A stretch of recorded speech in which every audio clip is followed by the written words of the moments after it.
Hingað kominn Styrmir Gunnarsson. Þetta verður nú svona frekar skemmriskinn hjá okkur Styrmir, en þú ert að gefa út bók sem heitir Uppreisnarmenn frjálshyggjunnar, byltingin sem aldrei varð. Og þú ert að skrifa Sjálfstæðisflokkinn, þú ert að skrifa Ísland í ýmsa hluti, og það er kannski svona hluti sem að vekja athygli hjá manni, eins og það að þú segir að varðandi hrunið að gamla Ísland hafi farið í felur en birst aftur eins og ekkert hafi í skorist. Já, ég held að það kemur mér þannig fyrir sjónir að gamla Ísland sé komið aftur og það nýja Ísland sem margir byggust við hafi ekki séð dagsins ljós. Já, og það eru ýmsir hlutir sem þú hefur áhyggjur af í því sambandi, og það er til dæmis efnamunur. Nú horfa stundum á tölur tekjuskiptingu, en þetta er kannski ekki síður spurning eignaskiptingu. Já. Ég held að það hefur alltaf verið þannig í þessu litla fámenna samfélagi að efnamunur mætti ekki verða mikill. Og það er ekki skoðun sem ég hef komið upp núna, þetta er skoðun sem hefur birst í leiðurum Morgunblaðsins áratugum saman. Við skrifuðum mikið þetta á viðreisnarárunum að efnamunur mætti ekki verða mikill í okkar samfélagi, og ég er algjörlega sannfærður að það er svona grundvöllur fyrir því að það verði hér svona viðunandi fyrir fólk að búa, að efnamunur verði ekki mikill, og hann hefur orðið mikill. Og það er það kannski aðalega munurinn á eignastöðu, er það ekki? Kannski fyrst og fremst, en þetta hefur orðið þetta með ýmsum hætti. En sko, þú talar að hér sé kannski komin upp einhver svona ný stétt. Já. Hver er þessi nýja stétt? Sko, þetta er sama þróun hér og öll Vesturlönd, og þetta er sama umræða hér og öll Vesturlönd. Það er að verða til einhvers konar elít á Vesturlöndum og svo eru allir hinir. Það sama er að gerast hér. Og við þurfum ekkert annað heldur en bara að skoða launa ákvarðanir kjararáðs í þágu æðstu embættismanna, stjórnmálamanna á síðasta ári til þess að sjá hvað er að gerast hér. 34% kauphækkun til þessara hópa, til þessara fámennu hópa, marga mánuði aftur í tímann, og hvað svo?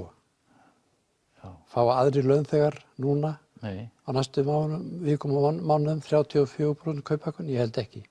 En við erum með samfélag sem er þar sem að sérhagsmunaöflin eru mjög sterk, og þau eru mjög sterk til dæmis inn í Sjálfstæðisflokknum sem þú skrifa nú mikið í þessari bók. Já.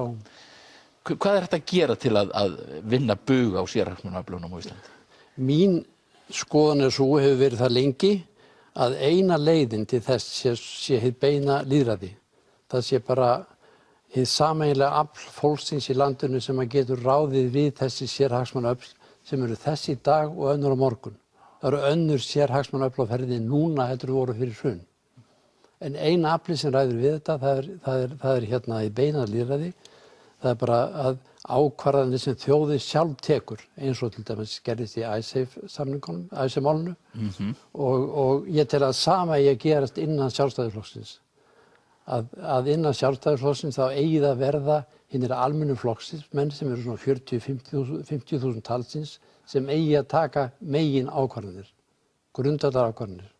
En sko, þú hefur ekki mikla trú á því hvernig markaðshyggjan hefur virkað á Íslandi. Þú talar að markaður hérna hafi verið afskræmdur og að hér séu sko gríðarleg tilhneiging til einokunar. Mín niðurstaða er sú að raunverulega hafa aldrei verið til frjáls markaður á Íslandi. Það bara byggist á náttúrulegum ástæðum og forsendum. Við erum eyja. Við getum ekkert farið. Við getum ekki farið við landamærin eins og Dani til Þýskalands eða til Svíþjóðar. Við bara erum eyja, og það þýðir það að hér hefur ekki verið, og er svo fá, það hefur ekki verið raunverulegur frjáls markaður. Þar af leiðandi þá hafa lögmál markaðarins ekki getað virkað hér. Og þetta er bara hlutur sem við verðum að horfast í augu við og taka á. En svo segir þú telur líka að sko frjálshyggjan svokölluð, það hafi aldrei sigrað hérna eins og menn hafa haldið fram. Ég held að allt tal svokallaða frjálshyggju og frjálshyggju, þetta er fyrst og fremst það sem andstæðingar Sjálfstæðisflokksins hafa verið að tala um. Það eru þeir sem hafa búið til þessa ímynd af þessum flokki að hann hafi hneigst að einhverju sem er kallað frjálshyggja, en raunveruleikinn er allt annar að mínum dómi.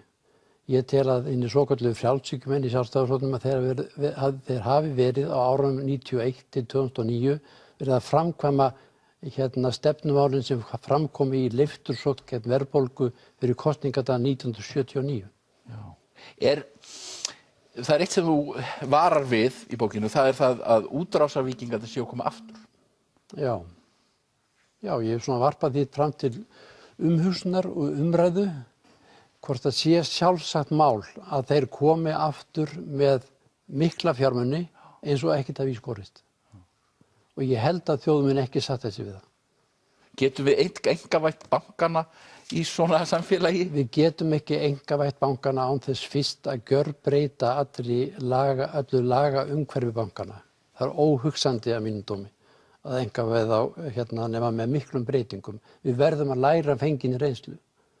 Og ég held að það sé minnst ástæða til þess að þjóðin ræði það, hvort þessi sjálfsagt að hinir svonefndu útrásarvíkingar að þeir koma með mikla peninga tilbaka eftir allt sem undan er gengið og fara að kaupa hér upp eignir aftur.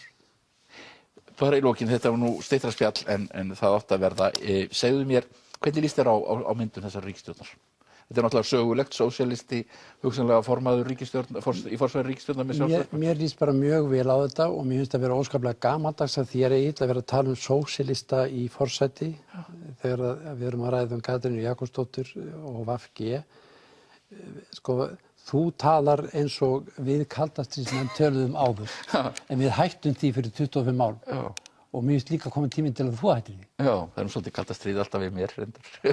En heldurðu að þetta sé stjórn sem geti unnið að góðum hlutum?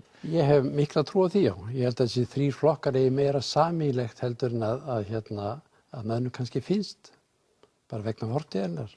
En ég held það. En það var náttúrulega talað þessar sögulegu sættir, þið létuðu konu dreyma það stundum. Já, það var kannski á allt öðrum forsendum, sjáðu. En það breytir ekki því að þessi 3 flokkar, þeir eiga margt mjög sameiginlegt. Allir eru þeir andvígir aðild Íslands að Evrópusambandinu.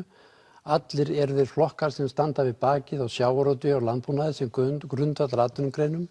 Þeir standa allir við bakið á landsbyggðinni og svo framvegis. Þeir eiga margt mjög sameiginlegt. Styrmir, fólk verður að lesa bókina þína sem að varða því að heyra lengra spjall okkar, uppreisnarmenn frjálshyggjunnar, byltingin sem aldrei varð, eftir Styrmir Gunnarsson. Takk fyrir komuna. Takk.